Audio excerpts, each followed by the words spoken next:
Hello and welcome to the Adapt and Survive series, where we ask members of the travel retail community how they are dealing with the impacts of the global coronavirus pandemic. I'm here today with Gary Leong from Foreo. Thanks, Gary, for joining me today.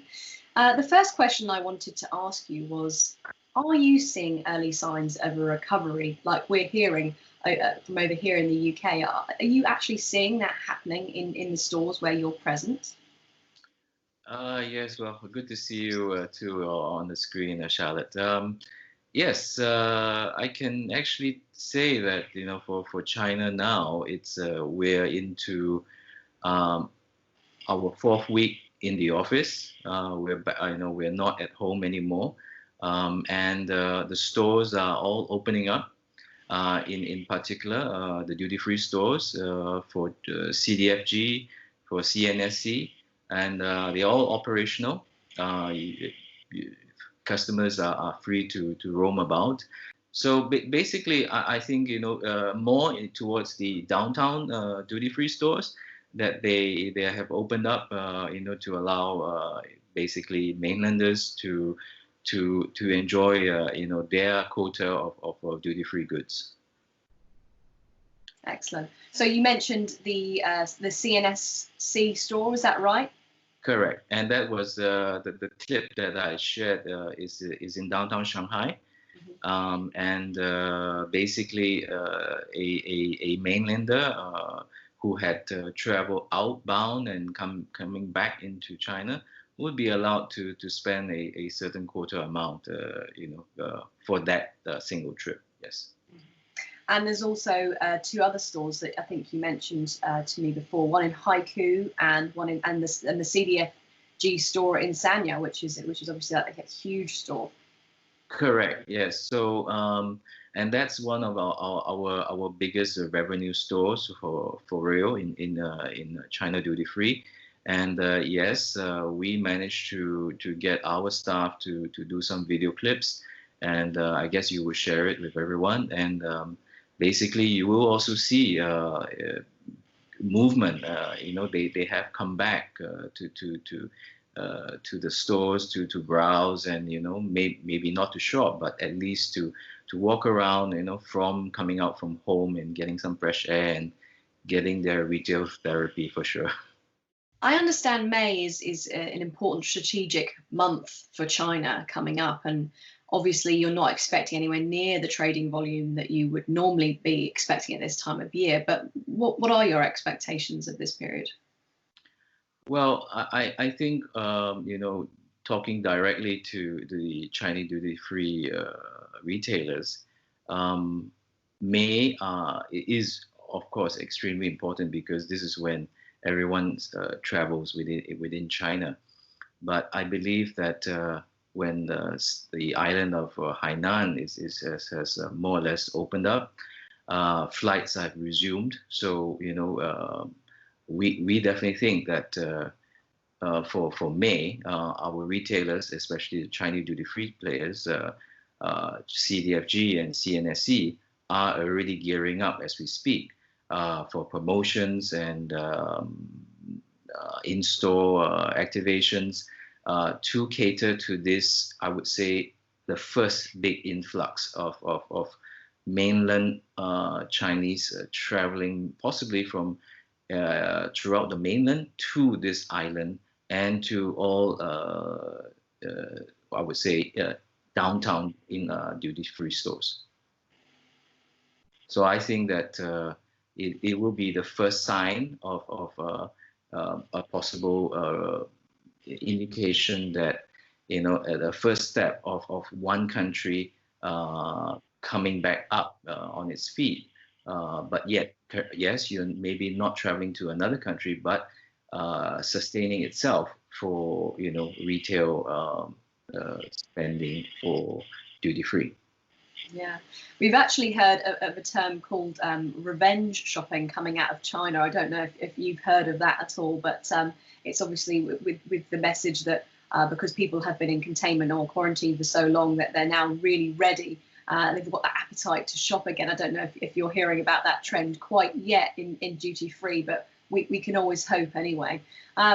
Moving on to my next question for you. Foreo made a phenomenal contribution to Chinese medical staff in Hubei by offering to produce and deliver 2,500 protective suits. Is that correct? Yes. So Foreo again, we've had such a strong ties with the Chinese community.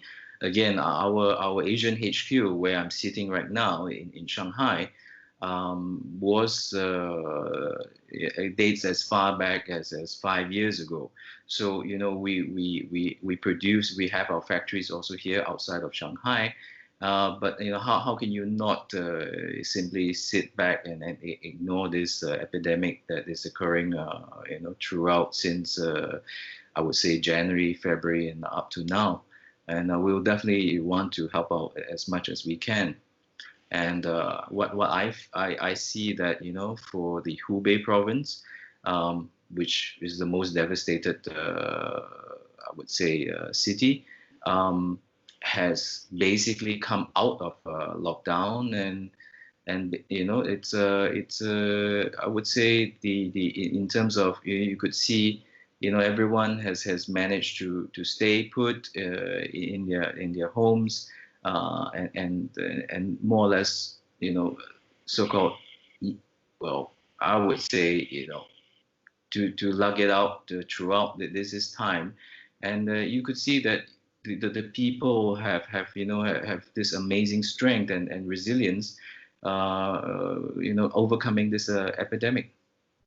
Indeed. We've seen some pictures of that coming out, obviously, in the press, and it's really heartwarming, obviously, and a good indication for the rest of the world, and provides that light at the end of the tunnel that we're all searching for so desperately. But finally, my question for you to end the interview: for Foreo, what's your top priority, and what are you able to control right now? Well, obviously our top priority for now is to ensure the health and welfare of all our employees, and of course catering to their needs in this time of much uncertainty. I guess the only thing that we are able to control is that they are well taken care of, and I believe that it's part of any company's job to in any kind of situation that will want to do this for any employee, and and for in the years to come, that employees will remember us for this. That it is not all about business. It's not about sales. And I think it's the right thing to do. Yes, and for us, we feel that it is no rush to go back to business. I think the most important is to look after the well-being, because some people were maybe not allowed to come back into the country. Because we have foreigners in our Asian headquarters, and and we also take special care to speak to them, to sit down with them to see how they're coping. I mean, are they doing well with their families?